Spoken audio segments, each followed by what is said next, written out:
soi-disant pour permettre au Cameroun d'organiser de manière optimale la présidentielle d'octobre 2025, l'Organisation des Nations Unies, l'ONU, va débloquer la somme de 3 milliards de francs CFA. Pas un, pas deux, 3 milliards de francs CFA. Environ...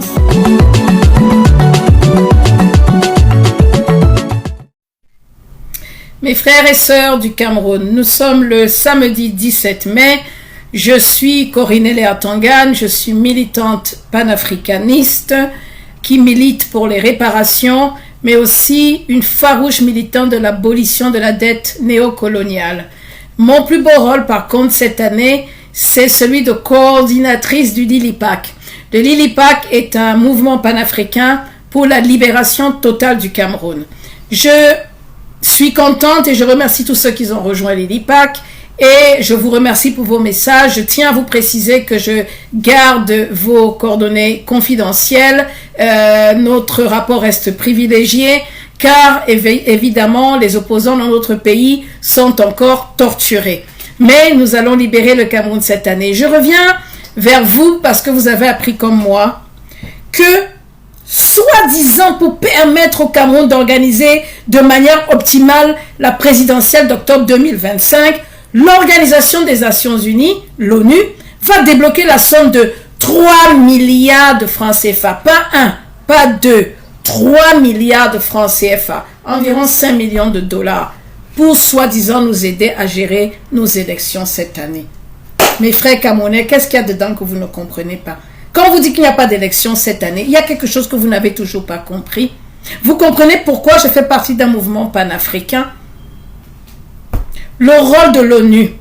Parlons du rôle de l'ONU, qui aime subitement les Camerounais jusqu'à débourser 3 milliards, alors que toutes leurs institutions sont en crise et qu'il n'y a plus d'argent. Le rôle de l'ONU œuvre pour le maintien de la paix, de la sécurité internationale et de la protection des droits humains. Pour nous les panafricains, quand vous entendez ces institutions internationales, l'ONU, cling, cling, cling, cling, danger, c'est gâté. Quand ils viennent, c'est que c'est gâté. D'abord, ils viennent pourquoi? Est-ce que le gouvernement camerounais n'est pas capable d'organiser ses propres élections? Il n'est pas capable de gérer comme il a fait en 2018. Ils sont incapables, ils ont peur, ils sentent que ça va chauffer cette année. Mais l'ONU, qui décide de fournir une aide pour sauver les Camerounais cette année et s'assurer que les élections se passent sans aucun problème. L'ONU, son rôle est de soutenir le développement durable et de garantir le respect du droit international. L'ONU, moi j'ai une question à vous poser. Depuis 2018, nos opposants sont en prison. Qu'est-ce que vous faites du droit international? Qu'est-ce que vous avez fait pour les libérer? Qu'est-ce que vous avez dit?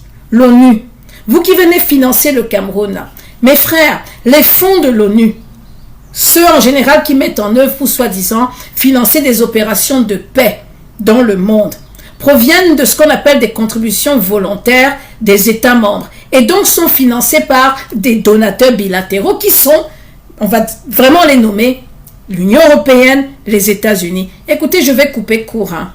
Je vais vous résumer ça en 2 mots. Les États-Unis ont la France et la France se sont débrouillés pour trouver 3 milliards de francs CFA pour venir maintenir le président néocolonial au pouvoir. Soit le président Paul Biya, soit un qu'ils ont déjà décidé entre eux. Voilà ce qui va se passer. Et pour ce faire, ils ont prévu 3 milliards de francs CFA. Je vous ai dit qu'il faut libérer le Cameroun, que ce n'est pas avec les élections que nous allons y arriver. L'objectif, soi-disant, de leur projet qu'ils viennent de signer, leur combinage ILECAM-ONU, c'est pour renforcer les institutions électorales locales, renforcer l'ECAM. On a besoin de renforcer l'ECAM. C'est pour prévenir les violences post-électorales. C'est ça l'objectif, violences post-électorales. Je ne vais pas vous mentir, mes frères. Nous lisons, nous avons fait le droit. Les Nations Unies, cette ONU-là, ils ont déjà dépensé de l'argent pour soutenir les processus électoraux dans plusieurs pays africains. L'ONU apporte souvent une assistance technique, financière et logistique pour aider les pays africains à financer les élections. Je vais vous donner un exemple pour vous savoir ce à quoi on va s'attendre cette année. En Côte d'Ivoire, l'ONU, à travers une organisation qui s'appelait l'ONUCI, entre 2010 et 2011, sont venus aider à financer la campagne électorale. Qu'est-ce qui s'est passé? Mes frères, le 11 avril 2011, le président panafricain Laurent Gbagbo a été arrêté et mis en prison. Où était l'ONU?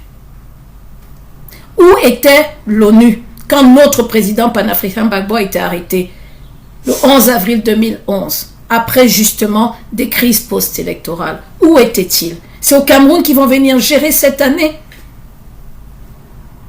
Revenons sur le communiqué d'Elekam qui a été signé, je crois que c'est le 9 mai. Je vais le retrouver parce que je voudrais qu'on le lise ensemble.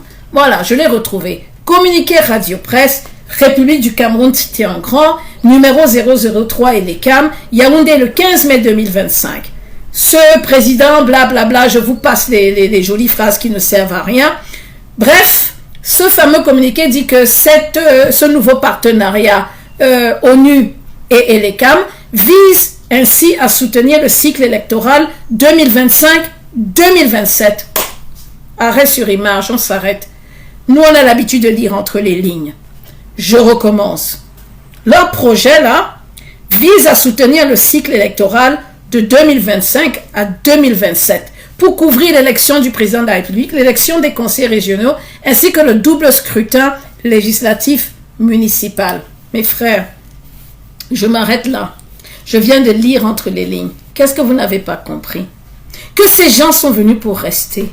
Les 3 milliards, là, c'est de 2025 à 2027. Nous, en 2025, on a fini. PIA dégage.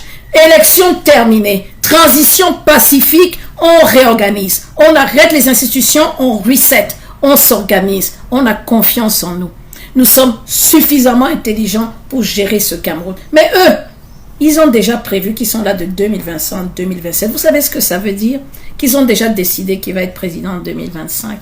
Qu'ils ont suffisamment de moyens pour nous terroriser et qu'ils ont déjà décidé que non seulement ils connaissent quel président sera là en 2025, ils ont les fonds pour le faire, mais qu'ils vont gérer les législatives municipales de février 2026 et les sénatoriales de 2027. Voilà ce que ça veut dire. Mes frères, vous allez laisser ces gens venir encore décider de ce que va être le Cameroun sur les 3 ans à venir. C'est écrit sur leur communiqué. Hein. Je n'ai fait que lire et décrypter, d'essayer de comprendre, parce que je ne comprends pas pourquoi on vient financer sur 3 ans. C'est aujourd'hui, là, c'est 2025, là, nos élections. Nous, on veut un président panafricain cette année, choisi par les Camerounais, pour les Camerounais, ou une transition pacifique le temps qu'on se réorganise, et que les Camerounais soient capables de choisir eux-mêmes le président qu'ils veulent. Il faut être honnête. Je ne peux pas me taire. Je vous ai promis que... Moi, je dis tout le monde a lu comment. En général, on dit ils ont lu, ils sont au courant, on va encore faire comment. Non, non, non, non. Il faut que je vous dise. L'ONU, comme ils nous aiment beaucoup, ils sont là pour le respect des droits internationaux. Est-ce que le franc CFA n'est pas un outil néocolonial? Ils ne peuvent pas utiliser leurs 3 milliards de francs CFA pour demander à Macron d'arrêter de garder notre argent dans sa poche. C'est ça qui nous affaiblit au Cameroun. C'est ça qui nous appauvrit au Cameroun. Ils sont où, l'ONU? Parlons de l'ONU. L'ONU, vous. Je continue de m'adresser à vous. Vous avez décidé que vous allez aider Elekam à organiser le président du conseil électoral d'Elekam, le docteur Eno Abrams Egbe. Docteur Egbe, ils sont toujours des grands docteurs. Il a signé le dossier technique de l'institution avec vous et avec le coordinateur résident humanitaire des Nations Unies. On va revenir pour lui, pour sa part, dans 1 minute. Mais le docteur Egbe, mes frères, il était là en 2018. Il était à la tête d'Elekam. Il a chapeauté les élections du Cameroun de 2018. Et son rôle, monsieur Egbe, because you can speak English, right? Même si vous avez décidé de vous former chez les francophones. Vous êtes là pour veiller au respect de la loi électorale par tous les acteurs, afin de garantir la régularité, l'impartialité, l'objectivité, la transparence, la sincérité du scrutin. Vous l'avez fait en 2018? Est-ce que vous l'avez fait en 2018? L'ONU, vous venez lui redonner 3 milliards de francs CFA. Il ne l'a pas fait en 2018. Est-ce qu'il va le faire en 2025? Mes frères camerounais, le mécontentement général du Cameroun, il est là, il est latent. Faites un radio-trottoir, prenez 10 Camerounais, demandez aux Camerounais ce qu'ils veulent. On veut le départ de Paul Biya, point. Nous sommes ici pour nous mobiliser, pour lui dire, Dégagez, partez, laissez des Camerounais capables de gérer ce pays. Monsieur Egbe, vous savez que c'est ce qui va se passer. Mais on vous donne 3 milliards pour venir nous terroriser davantage. Monsieur Egbe, est-ce que les Camerounais ne se sont pas plaints parce que vous avez été incapables de jouer votre rôle en 2018? Mes frères, lors de 2018, il y a eu un mécontentement général. Ce qui s'est passé parce que lui n'a pas été capable de garantir et de rassurer les masses quant à la régularité justement et l'impartialité des élections de 2018. Monsieur Egbe, ce mécontentement avait conduit mes frères camerounais à la création d'une plateforme de contestation de 7 partis politiques. J'ai bien dit 7 partis étaient mécontents. Mes frères, il y avait déjà eu des contestations du MP, du MRC, du PCRN, du SDF, de l'UDC, de l'UMS et du USDP. À travers cette plateforme, l'ONU, qu'avez-vous fait de ces contestations de 2018? Vous lui redonnez 3 milliards. Ce qu'il n'a pas été capable de faire en 2018, c'est ça qu'il va faire en 2025. Mes frères, écoutez le procès Niamsi. Il n'y a pas d'élection au Cameroun cette année. Ne créez pas des partis d'opposition pour voter. Créez des partis d'opposition pour vous mobiliser. Dites-nous la vérité. Arrêtez de vous asseoir pour parler de loi, de règlement dans un pays où il n'y a pas d'état de droit, où personne ne respecte rien et où l'ONU viendra leur donner 3 milliards pour continuer à ne pas respecter les Camerounais. On ne nous a pas respectés en 2018, on ne nous respectera pas en 2025. Vous avez vu comment ils sont prêts? Crème, tout est prêt. Le professeur Niamsi est visionnaire. Il est stratège politique. Il a l'habitude de prévoir ce qui pourrait arriver. Et il nous a dit qu'il n'y avait pas d'élection. Mobilisons-nous. Je continue. Vous, l'ONU, vous avez décidé que vous allez organiser nos élections. Parce que les Camerounais ne sont pas incapables de le faire. Parce que ce gouvernement, c'est une bande d'incompétents, c'est ça. Même ça, ils n'arrivent pas à le faire. Le directeur Eric Essou, c'est encore un autre docteur Eric de quelque chose. Lui, pareil. Il est le directeur, je pense, d'Elecam. Il est là, lui aussi, depuis mai 2018. Il a remplacé le suivant. En mai 2024, Maurice Kamto, leader de l'opposition, a demandé sa démission à lui, à la suite de soupçons de collision avec l'administration camerounaise et le RDPC, parti au pouvoir. L'ONU, vous en faites quoi de cette plainte? Vous qui êtes là pour faire respecter le droit international, vous venez donner 3 milliards. Vous nous aimez trop.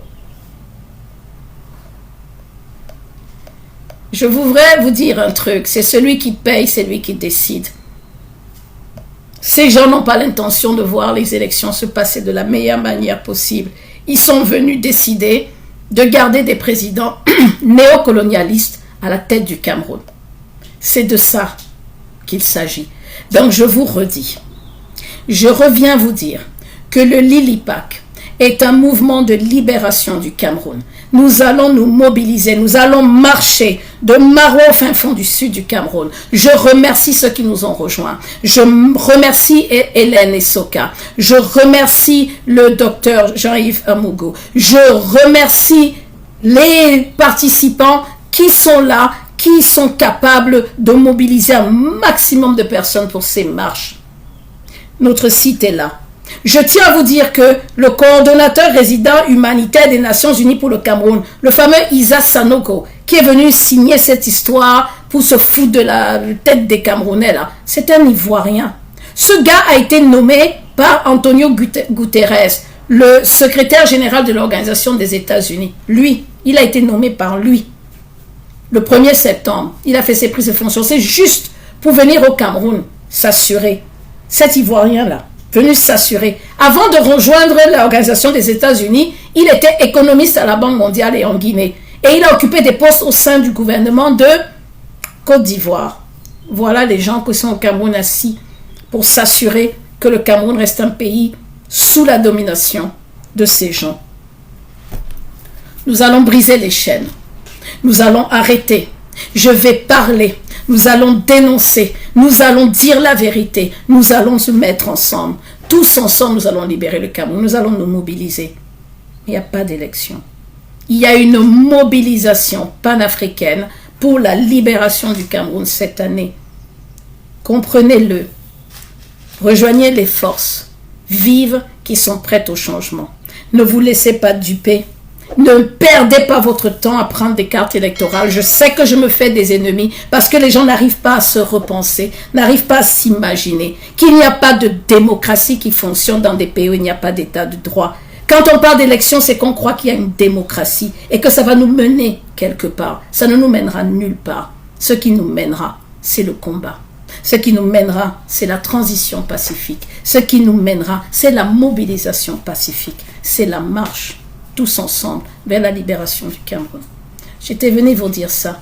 Je vous passe les détails parce que quand je lis ce qu'ont écrit ces directeurs d'Elecam, c'est juste affolant. Il y a une délégation qui est venue, soi-disant 2024, à leur demande, pour venir évaluer, ils ont dit quoi? Envoi d'un groupe de techniciens sur le terrain pour évaluer le travail avant la signature du protocole d'accord pour concrétiser ce partenariat. Le Cameroun va faire des partenariats avec l'ONU et ils ont envoyé des techniciens qui ont fait un rapport. On peut voir le rapport. Vous ne l'avez pas publié. Ces gens de l'ONU sont vraiment venus faire un rapport sur le Cameroun. Ils ont vu les poubelles. Ils ont vu quoi? Qu'est-ce qu'ils ont mis dans le rapport qui justifie 3 milliards à Elecam, qui nous a déjà déçus en 2018. Bon, j'arrête. J'aime mon pays. J'aime le Cameroun. Je suis pour la révolution et on va la gagner cette année. Faites-nous confiance. Rejoignez le groupe. Rejoignez les Lily Pack. Vous avez ce super manifeste qui est très précis sur ce qu'on va faire et à la ligne, à la virgule près. Lisez-le. Allez sur Amazon. Commandez-le parce que comme ça, vous soutenez aussi le mouvement. Nous sommes ensemble et je vous attends. À bientôt. La militante panafricaine camerounaise Corinne Léa Tongan, coordonnatrice du mouvement Lily Pack, a récemment partagé une analyse virulente sur les intentions supposées de l'ONU au Cameroun. Dans un discours enflammé, elle dénonce l'annonce d'un financement de 3 milliards de francs CFA, environ 5 millions de dollars, par l'Organisation des Nations Unies pour soutenir l'organisation des élections présidentielles de 2025. Pour Tongan, cette initiative ne serait pas une aide désintéressée, mais une manœuvre néocoloniale visant à maintenir le président Paul Biya au pouvoir ou à installer un successeur favorable aux intérêts étrangers. Son argumentation repose sur plusieurs piliers, le rôle historique contesté de l'ONU en Afrique, les contradictions entre les principes affichés de l'organisation et ses actions concrètes, ainsi que la défiance envers les institutions électorales camerounaises, jugées complices du régime en place. Tongan soulève une question centrale. Pourquoi l'ONU, dont les ressources sont souvent décrites comme limitées face aux crises mondiales, débloque-t-elle des fonds spécifiquement pour un processus électoral camerounais? Elle rappelle que le Cameroun, indépendant depuis 1960, est théoriquement souverain pour organiser ses élections, comme il l'a fait en 2018. Pour elle, cette intervention extérieure traduit une méfiance envers la capacité du gouvernement à gérer un scrutin pacifique, mais aussi une volonté de contrôler le résultat. Elle pointe du doigt l'origine des fonds de l'ONU, majoritairement financés par des puissances occidentales comme les États-Unis et l'Union européenne, qu'elle accuse de perpétuer une domination économique et politique via des mécanismes comme le franc CFA. Ce discours s'inscrit dans une rhétorique panafricaine plus large, dénonçant l'ingérence étrangère et plaidant pour une rupture radicale avec les héritages coloniaux. Corinne Léa Tongan appuie sa critique sur des exemples historiques. Elle cite le cas de la Côte d'Ivoire, où l'ONU a soutenu financièrement des élections en 2010 à 2011, aboutissant à l'arrestation du président Laurent Gbagbo, perçu par certains comme une figure panafricaine. Pour elle, cet épisode illustre comment l'aide internationale peut servir à écarter des leaders jugés hostiles aux intérêts occidentaux. Son analogie avec le Cameroun sous-entend que l'ONU, en finançant Elecam, l'organisme électoral camerounais, légitimerait une institution déjà critiquée pour son manque de neutralité. Elle rappelle que le docteur Eric Essous, directeur d'Elecam, est accusé par l'opposition d'avoir supervisé des scrutins entachés d'irrégularités en 2018, sans que l'ONU n'intervienne alors pour exiger des réformes. Cette sélectivité dans l'action internationale nourrit la méfiance. Tongan interroge, pourquoi l'ONU ne condamne-t-elle pas l'emprisonnement des opposants camerounais depuis 2018? Pourquoi ne pas exiger la libération des prisonniers politiques avant de financer de nouveaux scrutins? Elle y voit une hypocrisie systémique, où les principes de démocratie et de droits humains seraient instrumentalisés pour stabiliser des régimes alliés plutôt que pour protéger les populations. Son analyse rejoint des critiques académiques sur le double standard, des organisations internationales, souvent plus tolérantes envers les régimes autoritaires lorsqu'ils servent des intérêts géostratégiques. Un autre angle de son argumentation concerne la durée du financement ONU-ELCAM, couvrant non seulement la présidentielle de 2025, mais aussi les législatives de 2026 et les sénatoriales de 2027. Pour Tongan, cela prouverait que le résultat de 2025 est déjà décidé par les puissances étrangères qui entendent verrouiller le système politique camerounais pour les années à venir. Elle dénonce une logique de cycle électoral conçue pour prolonger la domination du RDPC, parti au pouvoir, et étouffer toute contestation.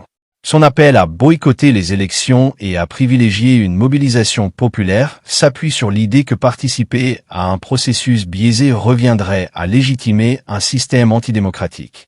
Elle critique également le manque de transparence entourant l'accord ONU-ELCAM. Aucun rapport public ne justifie les 3 milliards de francs CFA et les évaluations techniques préalables restent opaques. Tongan s'interroge sur les critères ayant conduit à ce montant et sur les garanties exigées par l'ONU.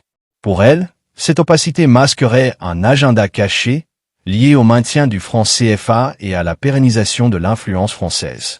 Elle rappelle que la France, ancienne puissance coloniale, reste un acteur clé via son siège au Conseil de sécurité de l'ONU et son contrôle sur la monnaie ouest-africaine. Enfin, Corinne Léa Tongan propose une alternative, une transition pacifique hors du cadre électoral actuel, portée par une mobilisation panafricaine. Elle appelle à des marches à travers le Cameroun et à un rejet massif des institutions qu'elle juge compromises. Son mouvement, le Lilipac, mise sur la désobéissance civile et la sensibilisation pour obtenir un reset politique. Ce discours radical s'adresse principalement à une jeunesse frustrée par des décennies de gouvernance autoritaire et d'immobilisme économique. Cependant, son analyse soulève des questions. Si les critiques sur l'ingérence étrangère et les limites de l'ONU sont légitimes, son rejet total des élections ignore les nuances. Des experts soulignent que l'assistance électorale internationale, lorsqu'elle est transparente, peut renforcer les institutions locales. Par ailleurs, son amalgame entre ONU, France et États-Unis simplifie des dynamiques géopolitiques complexes. Enfin, sa vision d'une transition extra-institutionnelle, bien que séduisante pour certains, peine à détailler les mécanismes concrets de transfert du pouvoir. En conclusion, le discours de Corinne Léa Tongan reflète une défiance profonde envers les élites politiques et les mécanismes internationaux, perçus comme des outils de domination. Qu'on partage ou non ses conclusions, son analyse oblige à s'interroger sur l'efficacité et l'équité de l'aide internationale dans des contextes politiques polarisés. Elle rappelle surtout l'urgence, pour le Cameroun et l'Afrique, de repenser les modèles de gouvernance hors des schémas néocoloniaux, un défi aussi passionnant qu'ardu. Corinne Léa Tongan s'attaque également à la crédibilité d'ELCAM, l'organe électoral camerounais, qu'elle décrit comme une institution captive du régime de Paul Biya.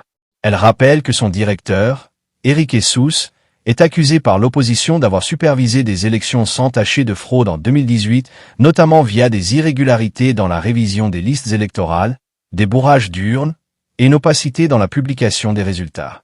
Pourquoi, demande-t-elle, l'ONU choisit-elle de financer une institution dont la partialité a été dénoncée par cette parti politique camerounais en 2018, sans exiger au préalable des réformes structurelles? Cette critique rejoint des rapports d'observateurs internationaux, comme ceux de l'Union africaine ou de la Fondation Carter, qui avaient déjà souligné en 2018 le manque de confiance des citoyens envers ELCAM. Tongan souligne un paradoxe. L'ONU prétend renforcer les institutions locales, mais elle légitime une structure discréditée en lui octroyant des fonds sans conditionnalité claire. Elle compare cela à financer un incendiaire pour éteindre un feu, une métaphore frappante pour dénoncer l'absurdité perçue de cette aide. Un autre pilier de son argumentation est la dénonciation du franc CFA, qu'elle qualifie des outils néocoloniaux. Pour Tongan, les 3 milliards de francs CFA offerts par l'ONU symbolisent l'emprise persistante de la France sur l'économie camerounaise. Elle rappelle que cette monnaie, garantie par le Trésor français et gérée depuis Paris, limite la souveraineté monétaire du Cameroun et facilite, selon elle, le drainage des ressources vers l'ancienne puissance coloniale. Son raisonnement est clair. Comment l'ONU peut-elle prétendre soutenir la démocratie camerounaise tout en ignorant systématiquement les mécanismes économiques qui appauvrissent le pays? Cette critique n'est pas isolée. Des économistes comme Kako Nubukpo ou Ndongo Samba Sylla ont longuement analysé les effets du franc CFA sur la dépendance africaine. Tongan fusionne habilement ce débat économique avec son combat politique. En liant la question monétaire à l'ingérence électorale, elle construit un récit cohérent où libération politique et économique sont indissociables. Son appel à boycotter les élections s'étend ainsi à un rejet plus large des chaînes néocoloniales, qu'elles soient financières ou institutionnelles. Tongan évoque aussi le rôle d'Isa Sanoko, le coordinateur réside de l'ONU au Cameroun, qu'elle présente comme un agent des intérêts étrangers. Elle note qu'avant de rejoindre l'ONU, Sanoko a travaillé pour la Banque mondiale et le gouvernement ivoirien, des affiliations qu'elle interprète comme des preuves de son alignement avec des agendas néolibéraux et néocoloniaux. Pour elle, la nomination de cadres africains formés dans des institutions occidentales à des postes clés de l'ONU n'est qu'une façade pour perpétuer une gouvernance extraterritoriale. Cette analyse soulève une question cruciale. L'ONU peut-elle vraiment incarner un arbitre neutre lorsqu'une partie de ses cadres provient d'institutions, Banque mondiale, gouvernements locaux critiqués, perçus comme complices des déséquilibres de pouvoir? Tongan y voit une diplomatie de la connivence, où les apparences de légitimité locale masquent des logiques de domination. Elle cite en exemple la crise ivoirienne de 2011, où des responsables onusiens avaient activement soutenu l'intervention française contre Gbagbo, alimentant la thèse d'une ONU à géométrie variable. Enfin, Corinne Léa Tongan aborde la stratégie de résistance. Elle rejette catégoriquement l'idée de participer aux élections de 2025, qualifiant cela de complicité avec un système moribond. Son mouvement, le Lilipac, privilégie une approche extra-institutionnelle. Marche pacifique, sensibilisation de masse et pression internationale via des réseaux panafricains. Elle appelle les Camerounais à ne pas se laisser berner par des opposants de façade qui participeraient au scrutin, les comparant à des acteurs d'une pièce de théâtre où le scénario est déjà écrit. Cependant, cette position n'est pas sans contradiction. Certains analystes soulignent que boycotter les élections risque de renforcer le régime en lui offrant une légitimité facile, tandis que d'autres mouvements, comme le MRC de Maurice Kamto, misent sur une participation critique pour dénoncer les fraudes de l'intérieur. Tongan balaie ses arguments, estimant que toute participation valide un système corrompu. Sa vision radicale, bien que séduisante pour une frange de la jeunesse, ignore peut-être les réalités pragmatiques de la lutte politique, où des avancées partielles peuvent s'obtenir même dans des systèmes imparfaits. En conclusion, le discours de Corinne Léa Tongan est un cri de révolte contre ce qu'elle perçoit comme une trahison systémique, celle d'une ONU complice, d'institutions camerounaises captives et d'une économie maintenue sous tutelle. Si ces arguments manquent parfois de nuances, notamment sur la diversité des acteurs au sein de l'ONU, ils résonnent avec une génération excédée par les promesses non tenues de la démocratie formelle. Son appel à une libération totale du Cameroun pose cependant des questions non résolues. Comment construire une alternative crédible sans tomber dans le vide institutionnel? Comment mobiliser une population fragmentée par des décennies de répression et de désinformation? Quoi qu'il en soit, Tongan réussit un pari. Remettre en lumière le débat sur la souveraineté africaine dans un contexte où les crises globales, climat, dette, migration, rendent ce combat plus urgent que jamais. Reste à voir si son mouvement saura transformer l'indignation en action durable ou s'il ne sera qu'un épisode de plus dans la longue histoire des résistances africaines étouffées.